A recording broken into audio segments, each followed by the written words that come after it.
Hey, Honey Wash Day. This is Toksa Hour. I am Maggie Ross, and I am live from Porcupine, South Dakota, along the Porcupine Creek where the porcupines roam. And guess who's with us again? Hey everyone, Chas Jewett. in a drenched Eagle Butte, we just got a bunch of rain, which we needed, so that's good. Yeah, we're getting some now. Mm, So it looks like we might have a rainy day. yeah, And that's good. Every now and then you need to just chill out and watch some movies or whatever. I don't know, I don't yeah, watch movies anymore. I just watch TikTok. Yeah, that's all. yeah. Uh, my entertainment has well, every now and then I'll watch something on Netflix, but now that I saw that Netflix that roast of um, uh that guy, I don't know if Kevin Hart, have you seen that? I heard it was very racist, and I saw a few clips from on TikTok and gross, like it was pretty gross. So I think that that and I shared something on Facebook too about they found a incendiary device in the water supply down in Mobile, um, Alabama, and all the stuff that's going on with redistricting. I do feel like kind of the psyop is that they're trying to throw us into a race war, and yeah, I'm surprised it really hasn't happened yet, and I'm just so surprised about the way that everyone's just going along with the, President pervert up there and like like everything's okay. And we all know that what he did, because we can read the Epstein files, they're out there now and still like no action. So it's like, and they're doing a race war. It's like, and everyone's just like letting them. And I'm just like, okay, when are the grown-ups going to step up? And then, that's kind of the way it's been for 250 years, right? For us, from our perspective. I don't know if there are any grown-ups. And, I mean, it's crazy. Like we're I think I think now we are just overgrown kids. And some yeah. of us are bullying and all of that, playground bullying, whatever, that's in the forefront. And we're just bigger aging children. Well, and just letting Trump daddy like do whatever, like it's and we're not standing up to him. That's crazy too. Like I do feel like that's an accurate response. And I feel like, authoritarian, patriarchal families that, rule by violence, really create like people who will, just do whatever to get along, and not like speak the truth and and have difficult conversations. That's the difference between authoritarian rule and democracy. And democracy actually have to have communication and people have to agree on things. But the way it is in America, we think that it's a democratic republic. I mean, it's not a democracy, it's a democratic republic.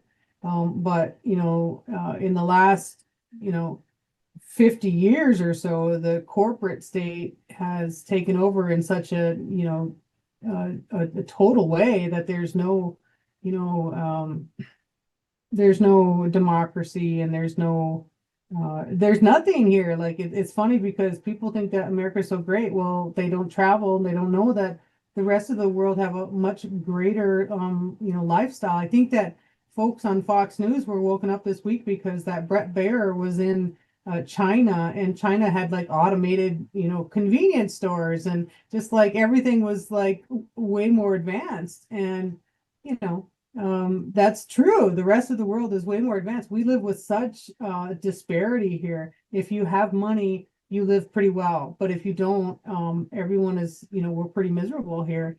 And so now they're going to just throw us into a race war. I mean, they're already arresting, immigrant labor, not the people who are hiring immigrant labor. There could be, ICE prisons full of, you know, business owners taking advantage of this stuff. But Isn't that um, what they were doing like in Alabama or one of them? They were making it a life sentence to be an illegal immigrant, and then you go to prison, and then they just gonna turn you into slave.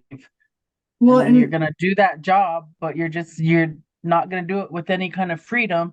You're just gonna do it and be incarcerated. well, I'm glad you brought that up because there was actually like a slave auction that was had by some people. They were arguing, for a guy's life in Texas. It was either the death penalty, and the guy actually said he's young. We have an aging population. We need the labor. And wow, like, how embarrassing for us as as Americans. And I mean, I don't really identify as an American. I'm sure that they wish I wasn't one either. But I do identify as a human being, and I'm going to Yeah, continue me too. to engage in conversations that matter. And it matters that we are being run by a pedophile. And apparently, one of the House of Representatives came out and said that Ted Lieu, I think, said that the stuff that they are not showing, the stuff that they showed the people, was actually the president raping video of it. So that's what they have, and they know that, and the department, the FBI, and all these guys, they all know it. So how can we give them any credibility from now on? I mean, it's like a clown show. So we know that for 10 or 15 years now, this guy's been, and in the Epstein files, it showed that maybe President Bush or Trump was doing this Epstein stuff during his first presidency. He might have been abusing one of the people during his first presidency. So I mean, hello, that means that everyone is like, helping him rape people. So, and we're all paying the price. Now we can't afford to get gas. And, I think the point is to destroy us economically because they're not going to, they're going to fly off to Argentina in their bunkers and do whatever. And then we're going to have to just go to blows here. And, I feel like, that's, it's really like it's not even a psyop anymore because I mentioned it on on a TikTok that I did. Someone did a great TikTok about finding that incendiary device in Mobile, and so I commented on the bottom. I said, don't start a race war, everyone. I think that's what they're wanting to do. And here they deleted it in a minute and a half.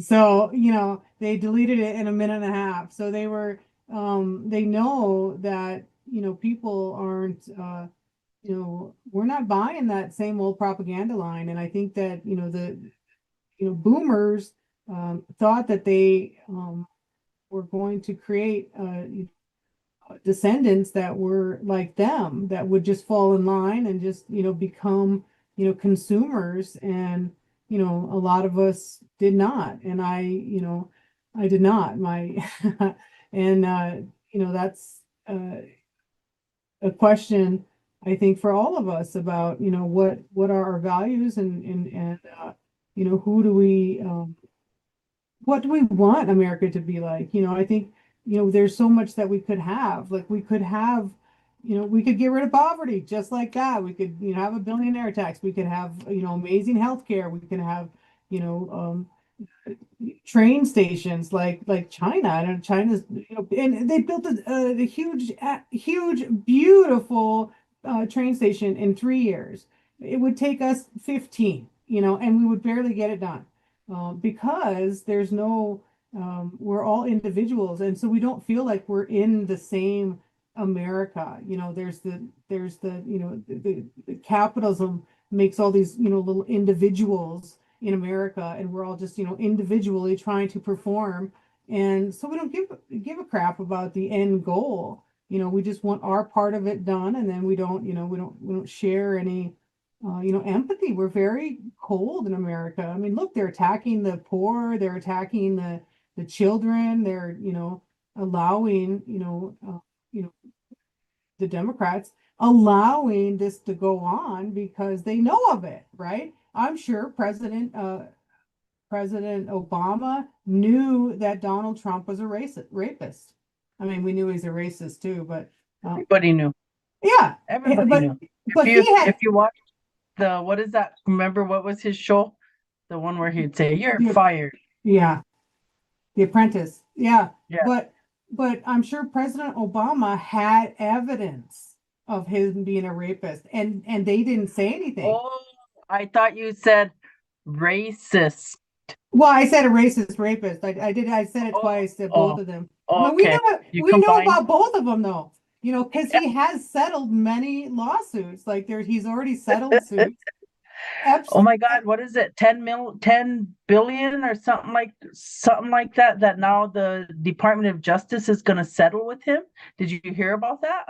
well, and also the $1.6 billion slush fund he's trying to get for the January 6th people. I mean, it's just so obvious right now that, I was going to say, and that I hope that our IRA governments are, responding to the redistricting stuff that they're trying to do down in the South. I think that we should be definitely putting pressure on our representatives, because the Voting Rights Act is there for us as well. And so, we are already so overwhelmed by what Washichu's here. We don't even have near the opportunity that the Black folks down there in Alabama had of having representation. We'll never be like that. We got our, few seats that we got around the reservations. That's about it.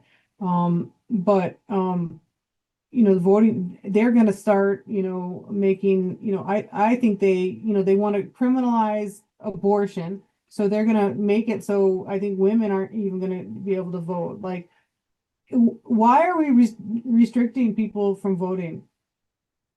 Like, why are we even having that conversation? Like, this whole voting fraud thing, I think, is an effort by the MAGA people, which is Epstein class, right? Because Epstein people are the brain children around the MAGA movement. All these, perverts are trying to continue their control and their, of all of this stuff. So, they created all these, controversies. Obama as a not a citizen, just these very racist things that these MAGA people and a lot of our people, I think the reason why we have so much trouble on the res too is that, like you said before, we're traumatized, and a lot of people don't do the work of understanding white supremacy, understanding the systems of coloniality, and understand, the difference between, what is, culturally, a Lakota value, and what are Washichu values. We have so much shaming of poor people up here. We're always like, you guys go get a job. Oh, where are they supposed to get a job? Where are they supposed to get? There's no jobs. We're the poorest of the poor. And so if you think these guys need to get a job, and and then it's like, they're just so embarrassed about our pitiful people who have to live on the street and who choose to live on the street rather than living. I think they all just want to continue with their addictions, but why are we all addicted? Why don't we go to the source of the problem instead of shame like the Washichus? We could be having a totally different society. Instead, we're just like, Washichus on steroids. Like, we're even worse than them to each other, and it just makes it so hard for for us to imagine. I think for our young people to really imagine, like, what's the difference between us and them, and sometimes, the way we treat each other, sometimes it's just like, people will lie and say all kinds of stuff and act, all kinds of ways. And we can't, forget that. We have to be able to, create community, and a lot of people aren't trustworthy because they're addicts, or they're, Washichus, like, who honestly think that, Indian people are less than, that we do. I mean, I told you that one woman was like, no, we can't run our own courthouse. I'm like, it's not so hard to run a courthouse. We totally could. But I mean, I mean, Even if though, like, you think about how they want to put the judgment or even expectation. So you guys can't even run one, well, we can run one, but we should be allowed to run a courthouse how it, from our perspective, our processes, not That's right. run just your method of running a courthouse, fulfilling dockets and things like that. It should be based off of what we feel needs to happen to remediate the situations, because jail isn't doing it.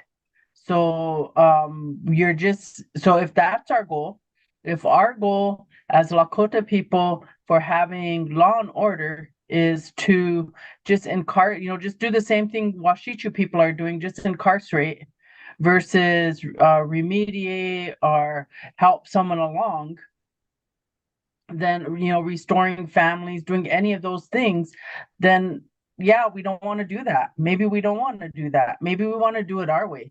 And then let us do that. And then we should even be asking for permission to do that.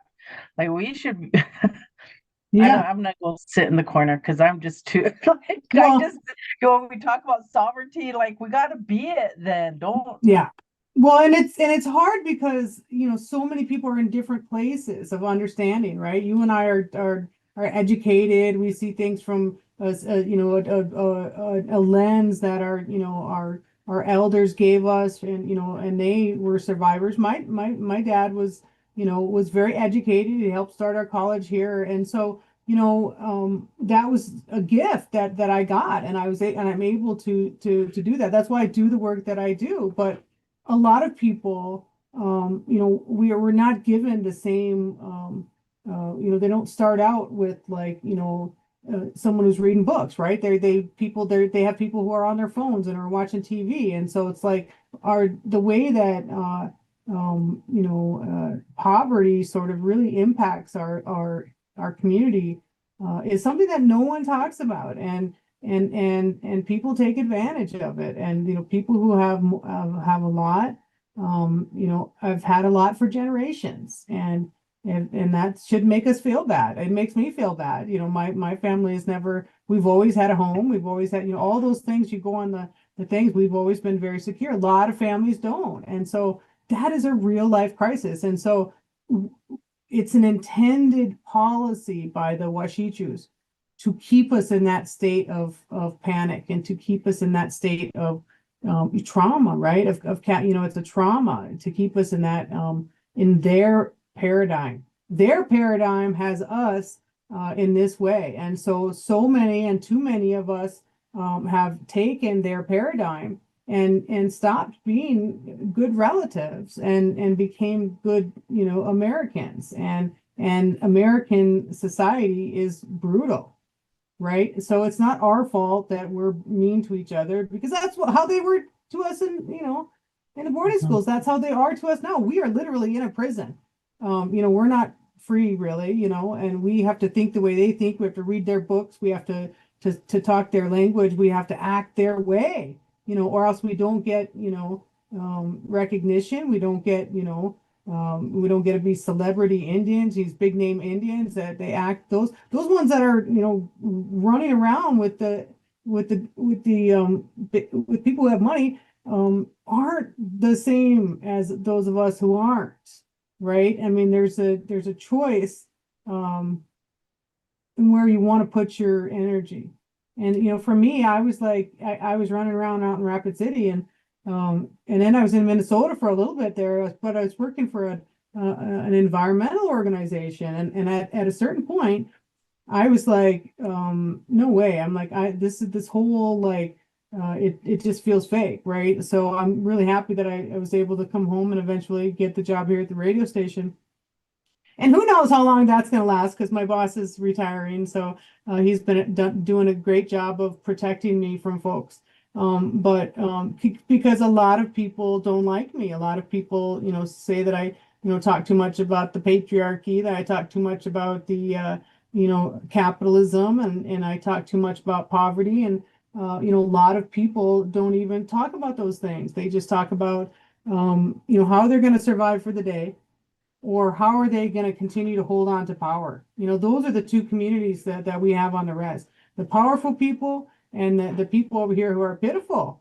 And then these powerful people, they hold on, they hold the jobs, they hold all this stuff, they hold all the knowledge, hold all of the, all that stuff. And that should not be, it should not be that way. And that's our trauma response. It's Again, we're afraid of the mirror. yeah, We're afraid to look and reflect. Like we used to be a reflective culture, think about our actions, think about like where we're going, think process, do all of that, but then um assimilation has changed us. So we're through these processes of education, I'll say this over and over, through the process of education, like they turned us into people that like we would be criticized because we wouldn't engage in conflict, right? Like we would let someone say whatever they needed to say, then okay, then we're going to go, or we might respond. But we're not like immediate responders. Like we're not just right there, just like, wanting to argue, wanting to fight, wanting to do all of that stuff. And that's a process. One, it's trauma responding, and then the other process of assimilation. So that belief that you have to fight for to be heard, you have to fight to win, you have to fight to do all these different things. So when you're working through a system like I work, so I deserve this. So then we get that sense of entitlement, like I deserve this. So I go around and I can bully everybody and I can, knock out so I am entitled to my voice and entitled to my actions. And it didn't work that way. And so when you try to go back to something like that, it's really difficult because we have a lot of people that want to, they're not reflective. They're not reflective. They're immediate responders. They don't want to think about it. They don't want to nothing. They just want to say their stuff, which is a shortcoming. You say your stuff and then you walk away and you don't even realize. I mean, I think that was what our ancestors did in reflective thinking, is that, making sure understanding the power of your words. So knowing that your words have the capability of making or breaking someone. Your words can kill. And so understanding that and being able to think about what we're saying and what we're doing, and I, not engaging. I'm so glad you said that because I was upset with one of my people here, and I said, don't tell me, say something, you're going to be here at 8, and then not, and then not be here at 8, like, and if you're not going to be here at 8, then communicate, because if something happened, whatever, and that's not a that's just a um uh just an example of like, and if you tell your boss something, make sure it gets done. I think that, like, a lot of times we feel like our word is like a Washichu person's word. Oh, I didn't get this done. I didn't get, whatever. I can just I didn't I'm so sorry, forgive me, all this stuff, like, I had other stuff going on. Well, no, if you have something that you need to do and everyone is depending upon you, and it needs to get done, and you don't communicate that it doesn't get done, that's that you're letting the whole team down. And I think what happens is that, people don't have, like you said, they're not accountable to their words, because words mean nothing in the United States. They, like, talk about freedom and liberty and justice and all this stuff. It's all a farce. Words mean nothing in the United States, but they do. And so you have to be able to understand the propaganda. And we are so from the very beginning just bombarded with whose genocide is important, whose manifest destiny is important. And people take that in. And if you're a Lakota and you take all these negative messages, and that would hurt your self-esteem, you don't try to go forward. People don't understand how living in this authoritarian lifestyle is abusive. It damages people's brains. And I think that's what we don't really understand. trauma does damage you. And if you ignore it and continue on like it doesn't, it continues to damage you, right? So that's what we're under, here, people of the global majority in America. We're continuously damaged by the existence of America. And if you don't acknowledge that, then you are a part of that damage. And so where do we go as, as people in a society like this? I do think that, there's so much, the start of it and the end of it, the whole creation of white people. I wrote another, I just think I'm just sort of fascinated by this, but like, a series of church decrees said that Christians from Europe were, better than, the people that they met, right? And a series of laws in the United States determined that, some people were what we call white. And that was a creation so that the Epstein class of the time could continue to do what they wanted to do. And this was enslaved people. So they said, here, white people, now you can work for us. We'll give you a little bit of that cash. We'll make you a little bit rich. We'll make you, a part of us. And maybe eventually you can be as rich as us. Maybe. And I think that's kind of the problem with a lot of the white people in America, is that they're not as rich as they want to be. And that's part of the burn, is that what we're supposed to we're supposed to be living high on the hog, and most of them are all on, Medicaid, and none of their, family likes them, and they're all miserable. So anyway, I do think that, the white supremacy and Zionism being, dual weapons of propaganda have created, so much damage, and for 500 years now, right?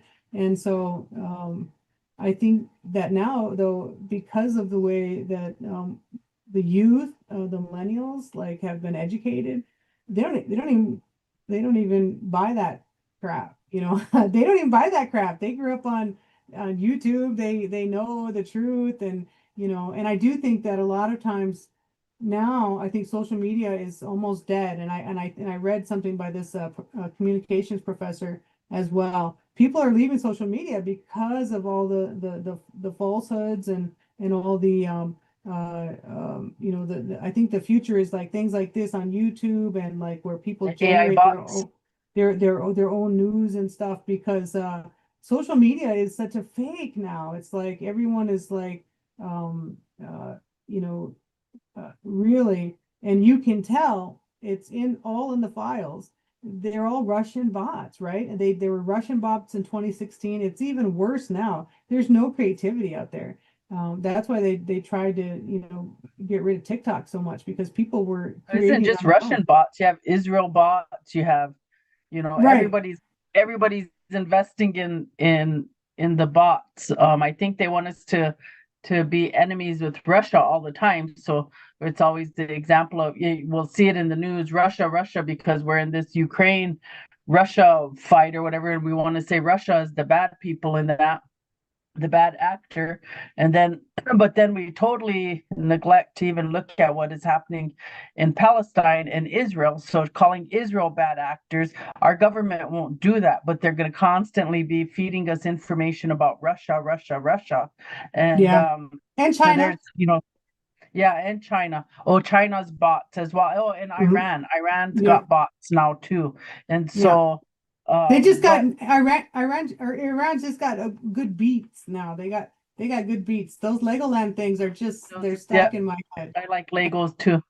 I think that's Lego gonna be the song of the summer, really. Like your government is run by that. I mean, it bops. Yeah. It's a good tune. Then did you see, Chas, did you see that they're proposing to put a data center in Rapid City? Yeah, I've been sort of I'm still going down it, but yeah, it's the water, it's the water. Why do they need the water? And someone said that they wanted to they bring that water. They don't need that much water. Because someone was saying that what they need that for, they don't need that much water, but water holds memory, and it holds minerals, and it holds all this stuff. So maybe they're just like sucking in all the water and taking out all they found a way to, like, take out the minerals. So they really just want to, like, change our whole being because because they can't control us. And I feel like they're surveillance centers. They're not just data centers, they're Well, surveillance that's what they centers. are. That everyone's Yeah, saying that is that they're yeah, surveillance centers, yeah, and that we don't even know like where. Or have you yeah. found out where it's being proposed? Is it going to be Lakota Homes? Probably that's what they'll do, whatever. I don't know. They it's until they're going to do whatever they can do until the election, this primary, I think. And then for the this upcoming election, and then we'll see what they're going to be able to do, because no one is holding them accountable, like in any ways. The Supreme Court, not only did they do what they did in Virginia. They got rid of the people's districts that they created there in Virginia. They did it very quickly. So they moved to do this agenda of white supremacy. And so, people are just pretending like it's not a race war, like it's about politics, but really it's about race. And, the people in the Democratic Party that have been also colluding with the folks of, Israel, and, all these dark powers. I mean, Bill Clinton's in the files too. Gross. Like, I don't have no worship, hero worship for him. And I have very little hero worship from Obama. I don't think he was, raping children, but he did sure drop a lot of bombs on, in Syria, and, one bomb every hour his last year in presidency. And I'm a, you know, I'm a peace activist very first. When we first started out in 1999, I was standing down at Jimmy Carter in Rapid City every year, or 2000. I think it's 2002 when we went into war. So every week for so long, we were sitting down there saying, "No, what are we doing? Why are we attacking these countries?" And then we were in that war for 20 years, and so we've lost control over decency in America. I mean, America, they want to bomb those other countries, but I don't know. Iran, I think a lot of people are starting to push back because their pocketbook is getting affected, right? Their gas prices, and so they don't care about the humanity of all. They don't care about the environmental destruction. They don't care about nothing, but the fact that their gas is getting impacted, which is a sign of our trauma. I'm always like of two minds about Americans and about everyone. Like one hand is like, why are you just sitting there while all this stuff is happening? And on the other hand, I see the violence, the trauma that, every family has to go through to exist in this reality right now. It's very traumatic, very violent. Us guys, especially here on the reservation, we have a very violent life. We have a lot, your conversation about, policing law and order is very important, because, people need to be safe. I think we get rid of all the drugs and the alcohol, and then we'll be safe. And folks who want to do that, let them go off and do that, but not, in our communities. I'm a big proponent of that.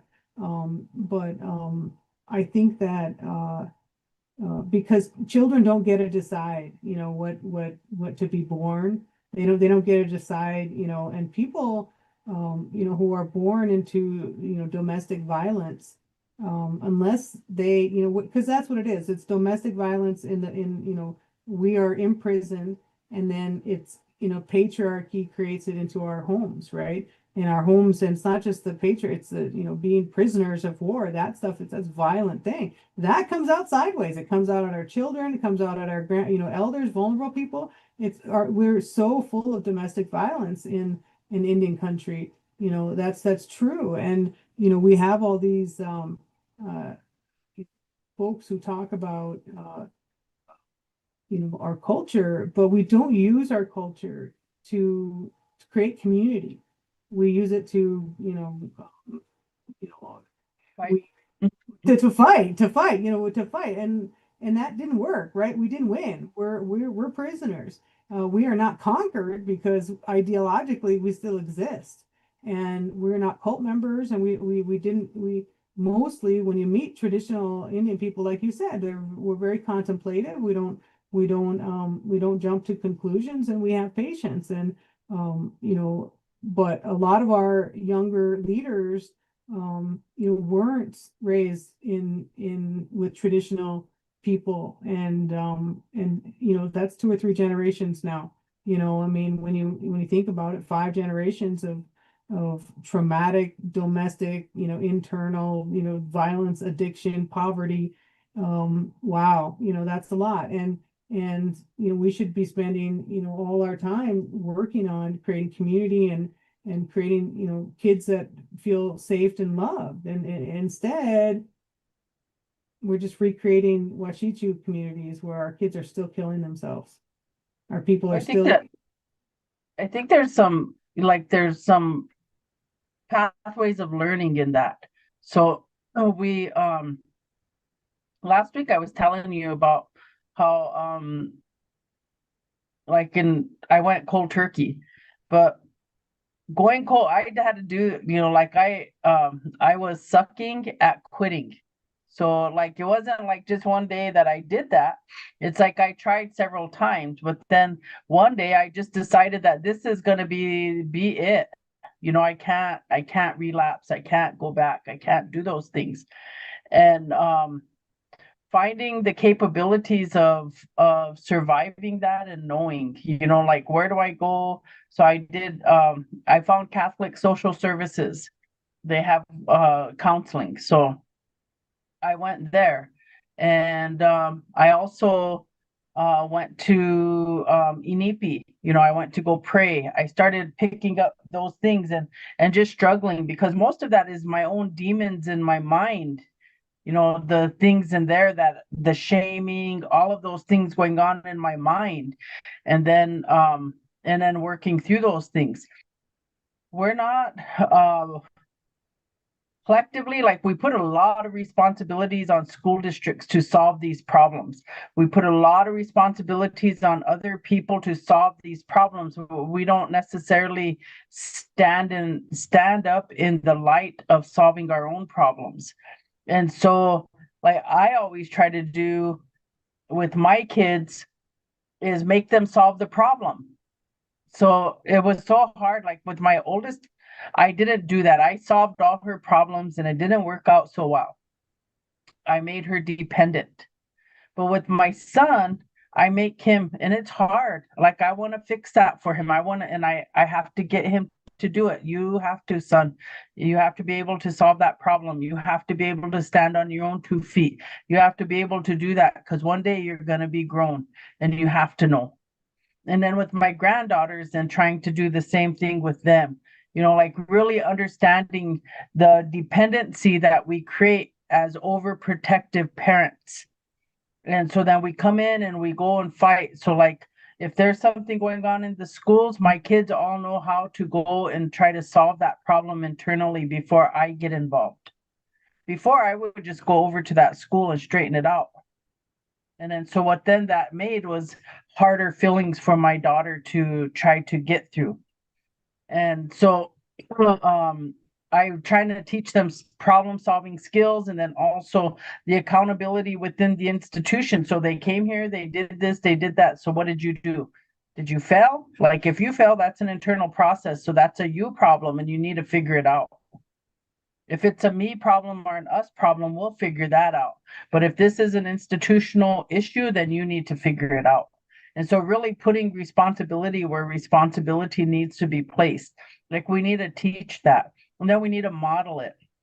That's one of the other things that we're missing is models. So who is modeling the behavior?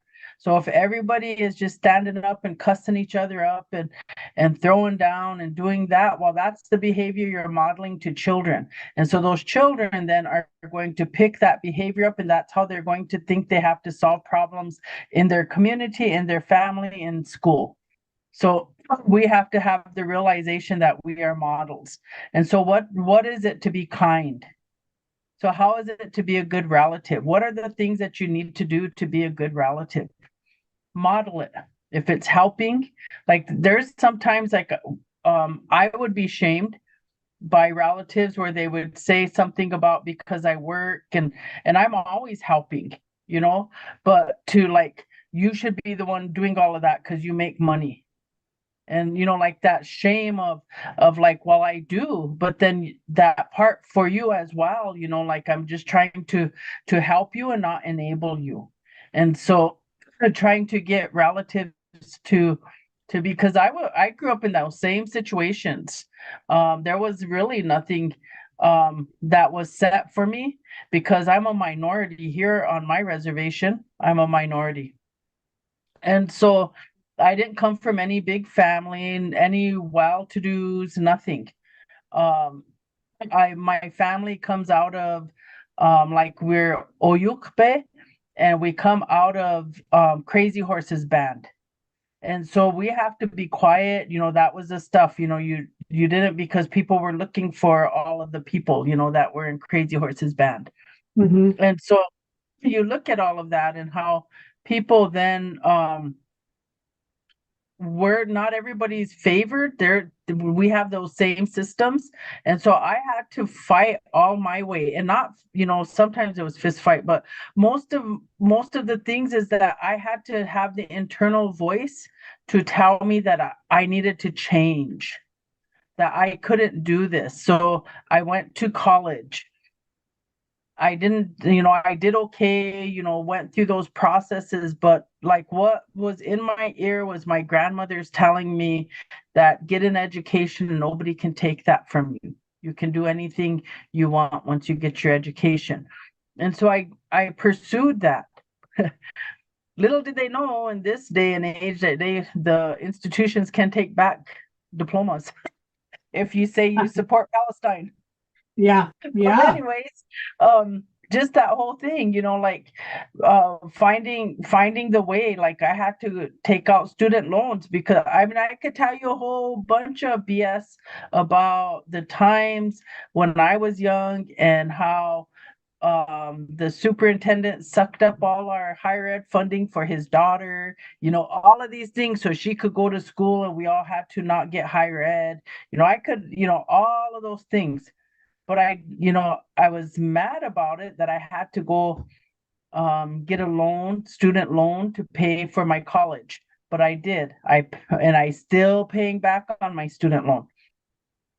But doing all of those things, like I had to find the way, and my mother and father supported me to go do that, and then completing those things. And so that first part of everybody's journey, like we have to get okay with ourselves, and then we also have to learn to forgive. So like, you know, I know my past. I know what I've done. I try to apologize for people I've hurt. And then I also apologize to myself for you know, hurting myself, and then you know, going forward, okay, so I don't dwell on it. Like I go through and I rectify, and I'm still a good relative, and I try to fix those situations, and then I go forward and I try to carry a good heart with me all the time. People might want to label me and all of that, but that's just what I do. And so we don't have enough models that can model this behavior for us because we're still in this place where you're talking about, where the government wants to divide us and they want to get us into a race war. So the race war in South Dakota is like the indigenous and the not, you know, the white people, the non-indigenous or whatever. That's the conflict here. But in our reservations, we internalize that as well.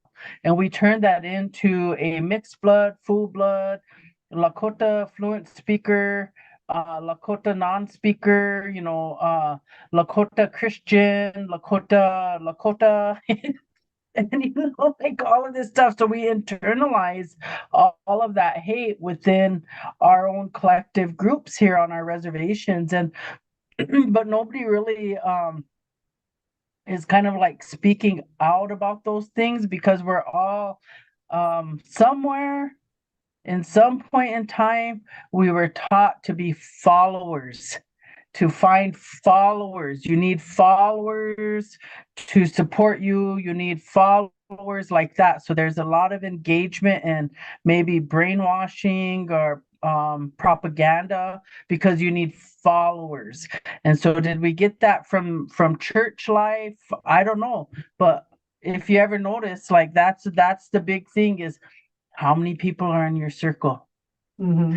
How Yeah, no. many, you know, how many Well, people those, even support you? yeah. Well, those are cults, right? Those are cults. Like those are cults, and we just recreate, those toxic systems, because a lot of those places, involve, have predators in them and protect predators. A lot of circles protect bullies, and that's the truth of the matter. And the abuse, trauma, it creates brain damage. And some of us don't respond the way others of us did. When I was growing up, every time my dad was yelling around, I was freaking yelling right back at him. And I was, I'd even take to him. We would even, like, when I got older, I would even go right at him. And so, like, and my sisters never did that. Like, that was just, because that's how my response was. And other people's response will make them, internalize things. And so, a lot of the energy is taken up by either bullies, people who are, perpetrating, authoritarian, lifestyles and all of that, and victims, the people who are, being victimized by these other peoples. I mean, that's a lot of the energy in our communities, perpetrators and victims. And people, we need to hold those people accountable. But people feel shame, once you do something and you feel that shame and you feel like you can't ever be a good person again. Well, no, you can.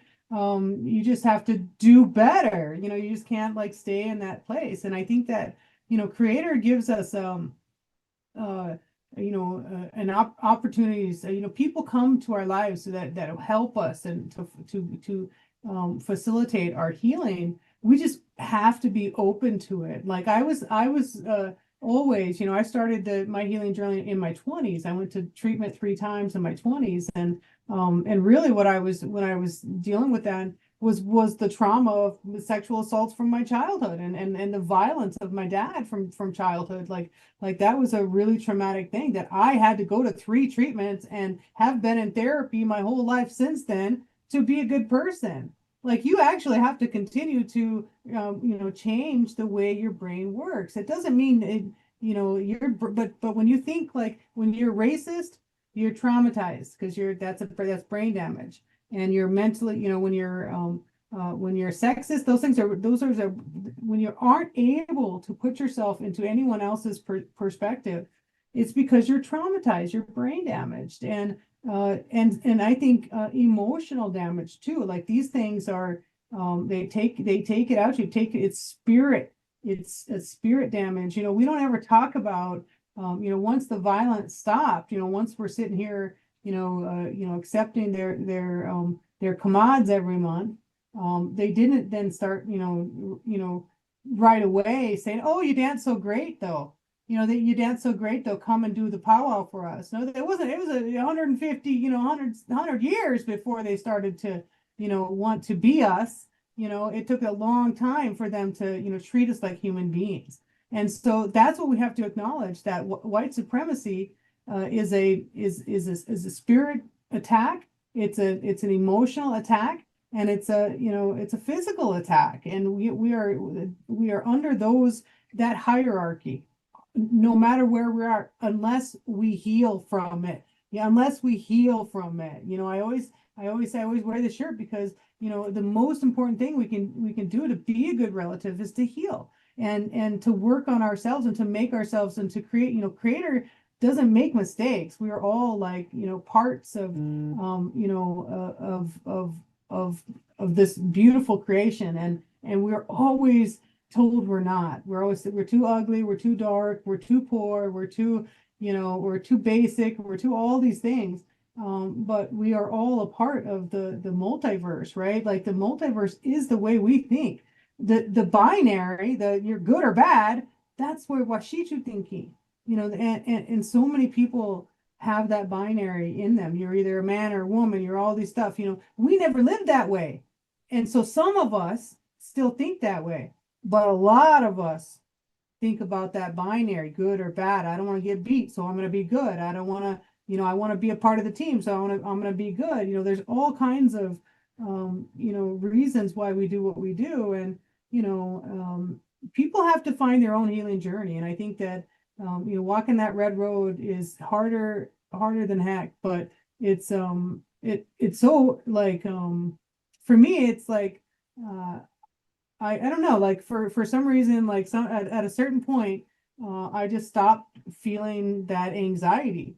And I just was like, oh, okay, well, I'm not going to heal from being me anymore. I'm going to be celebrating who I am. And I think I remember it was on the Red River. We were walking up there toward the Red River, and we were carrying all those murdered and missing Indigenous women on a staff. And I was walking, and I was like, I don't have to do another thing in my life. I have done everything I need to do. I've done I'm satisfied. I'm happy, and that's it. Like that should have been from the very beginning the way it was. Like you don't have to do nothing. You don't have to do nothing in order to be accepted in your community. You don't have to produce anything. You don't have to give us things. You don't have to sacrifice anything. You can just be a part. And I think that's a place we need to really get to, and for us as Indigenous people in this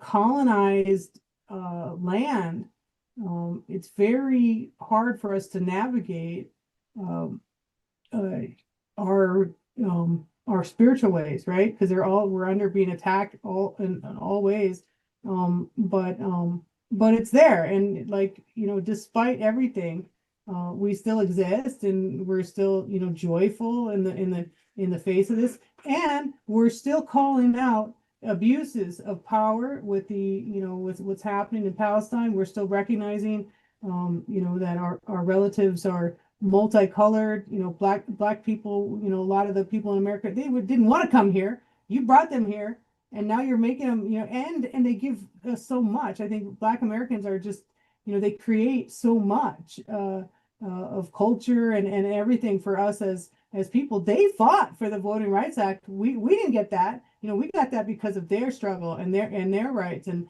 a lot of people died for that. We're so arrogant sometimes. We pretend like We're a special class of people. right, and we walk on our ancestors' shoulders, and we are just humble people, and we're not leading anyone anywhere, because look, the world's being destroyed, and like I feel like these influencers, like, who are you influencing? Because we're still, things are still going to hell. Like if you're going to influence, if people, if they really truly really understood your perspective, they'd be standing up for Palestine. There'd be people all over, there'd be white people all over the country who say that they're our allies, standing up against this incredible poverty that's happening, and that's been happening for 150 years. There's no need for it. There's no need for them to be destroying everything. Look at China. China is those people over there, they have they work as little or less than we do. They work less than we do, and we have more people in prison, and we think that we're free. I mean, the mental prison that we exist in here in America is absolutely, you have to admire it a bit, right? You have to admire it a bit, the way that they've done it to create this idea that we are exceptional, and yet we are like kind of the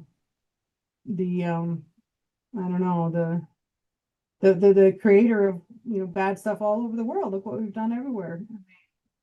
All Yeah, over I the think there's there's like a lot of things that we don't pay attention to, and like sometimes when we get into the positive psychology, like you just see the good things and you just talk about, and there's nothing you can do about that other stuff. And so if you stay positive, that thought or belief that you put it out into the universe, it'll come back to you, kind of thing. And so we do that, and so you see a lot of people, so it's just like they have that tunnel vision. They're only going into this and they're only doing this. They're not talking about anything else. They're only talking about this. And so when you get to a place of followers, then your followers are like, yeah, that's all I see too. I don't see all, and I choose not to get involved in that. And so that's been going on for some time now.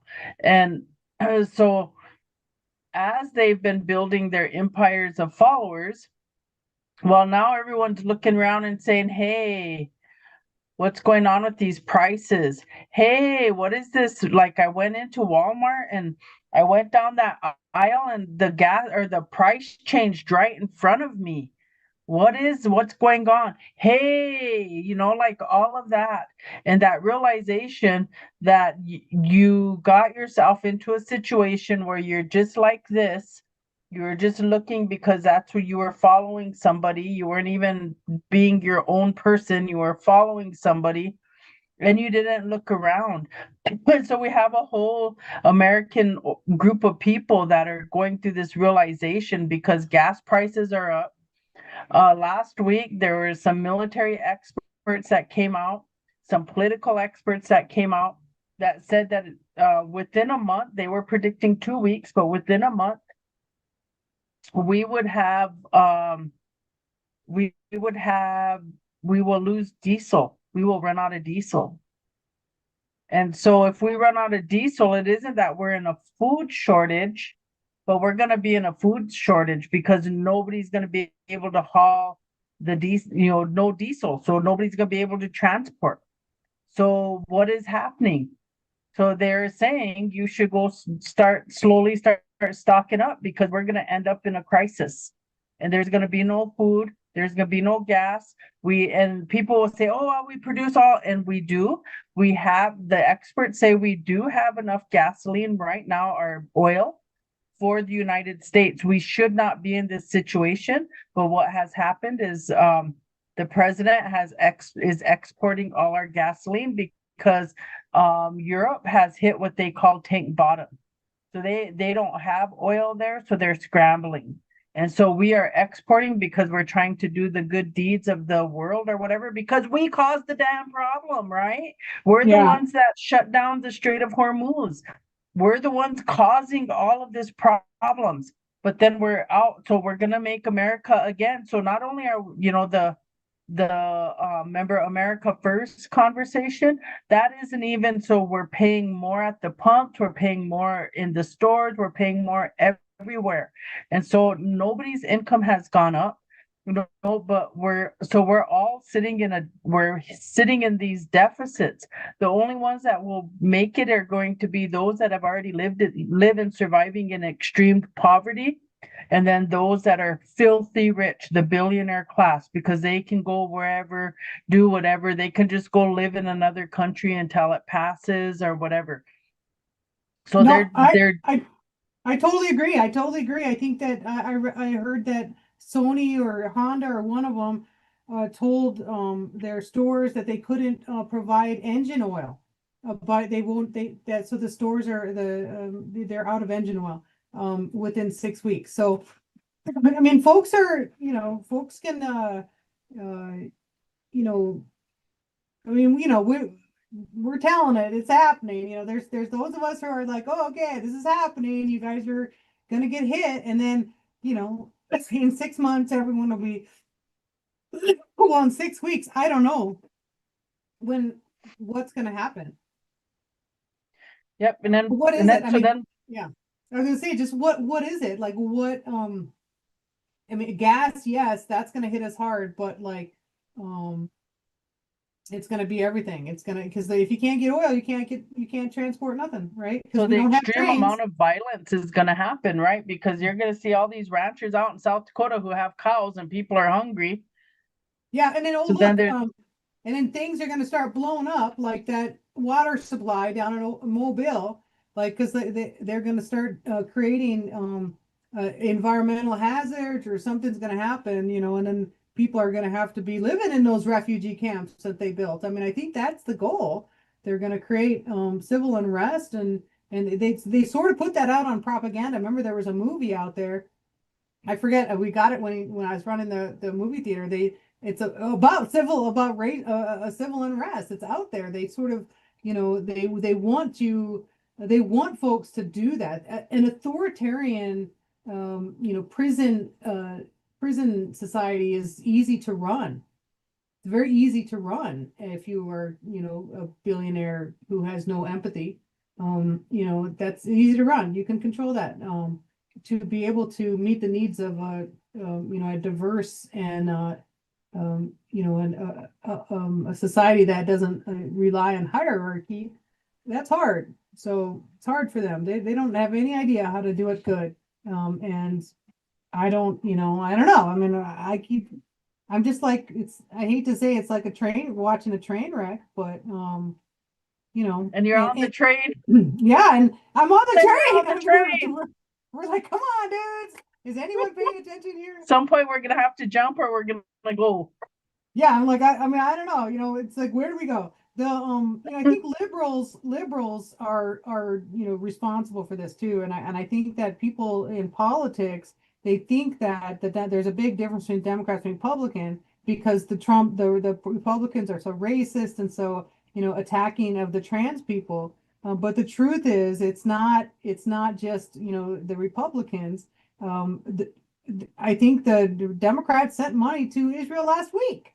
Like that, I think they did. Like, the Democrats are, going along with all of these, acts to support ICE and to support policing. In the wake of George Floyd, Biden gave millions of dollars to the police instead of, like, universal basic income to bring these kids out of poverty, so that they wouldn't have to steal things and create he gave more money to the police, so that instead of solving the problem, they're just going to arrest them. And that's very Washichu.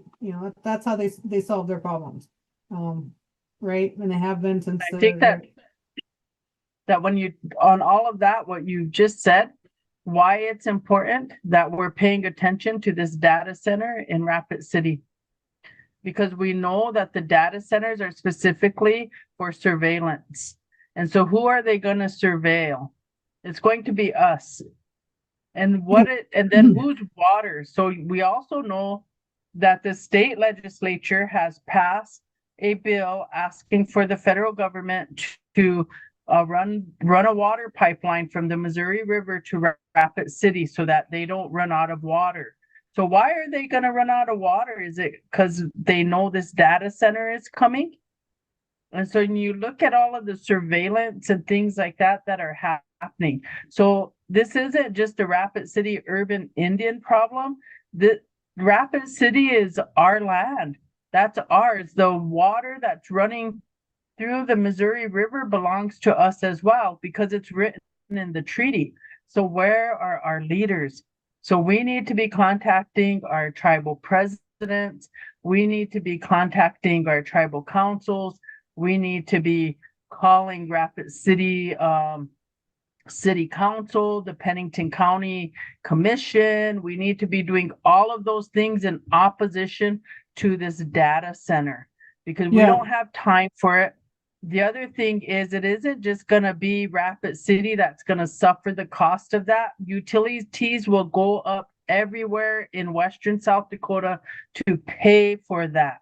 So these are all of the things that all these other states are finding out and counties are finding out with these big data centers being built. And so this is really an important issue, and we need to be upfront about it and not be trying to pick it up tomorrow or next year or whatever, like whenever they're actually moving the dirt to build that data center. We should be there now.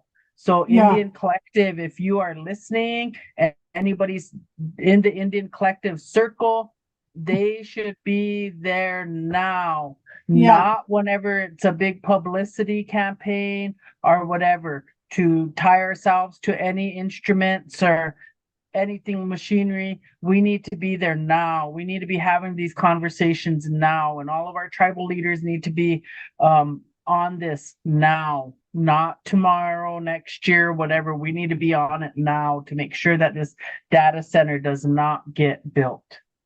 Yeah. I think it's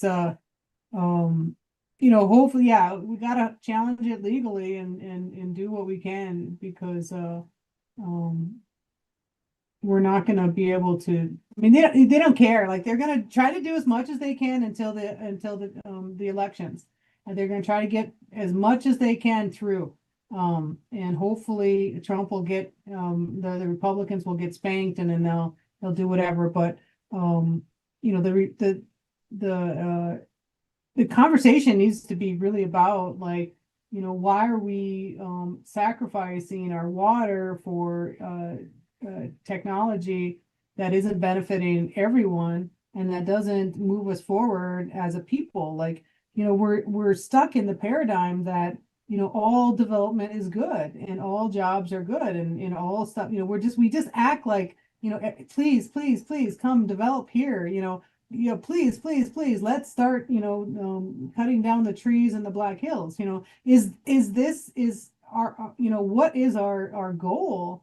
And what is the, what, I don't know, it feels so overwhelming to me. I can't even really think about the outside stuff. I've been like really thinking, here and then, but we can't, because, it's all coming around. I don't know. I'm just thinking that eventually Trump is gonna die, and then hopefully more things will happen and everything will tumble down. And but who knows? Like, I'm just really flabbergasted that the Department of Justice had video of him raping young people, and he still was able to. The media is Elected.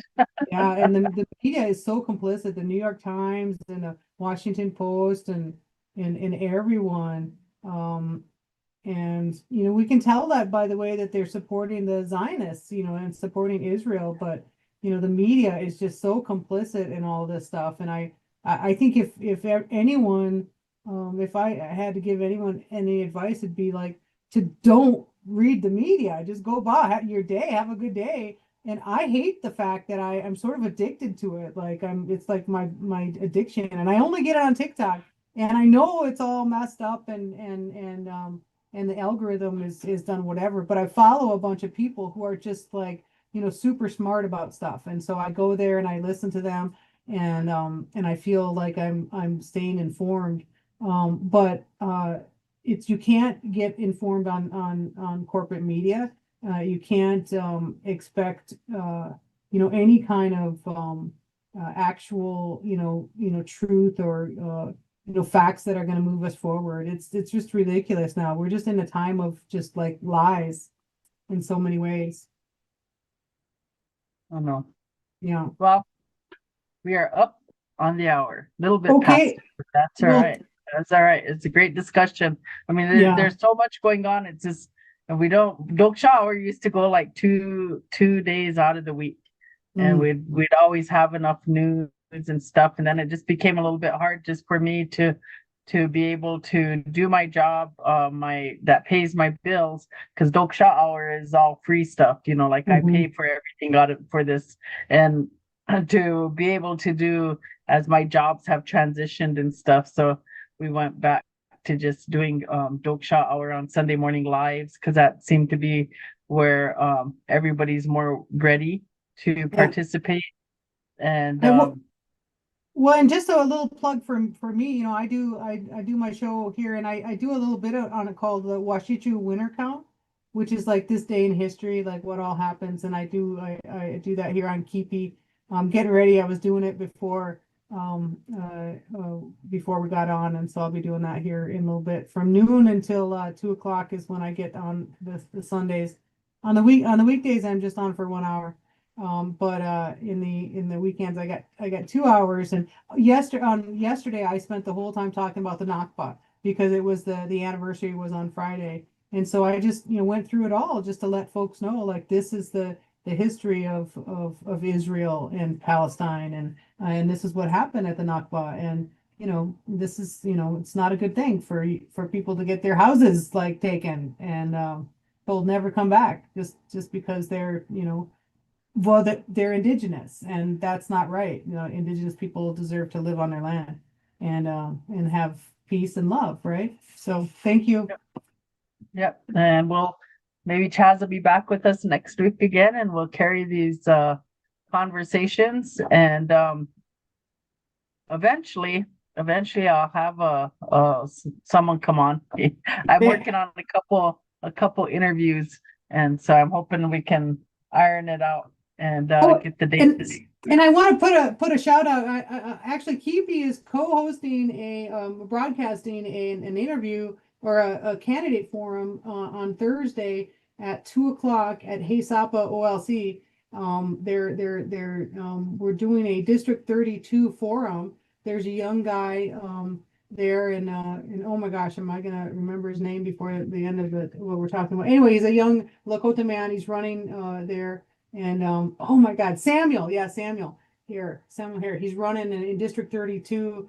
But 32 is the big urban community, Indian community district. That district is there's Democrats in there now, so it's a very winnable seat for him. And we're doing a nonpartisan candidate forum there. All the candidates are going to be there. So folks can tune in to Keepy. I'm going to reach out to Keely too to try to see if they can get it on our Facebook. It'll be on there and over the air. So just wanted to let folks know that's Thursday at 2 p.m. at OLC. They're welcome to come to in person and support everyone. And that's a very important district for us as Indians. It's one of the ones that we have the most majority of urban Indians in. So thank you, Chas. I'll be tuning in. Thank you. All right, you guys have a good rest of your week, and we'll see you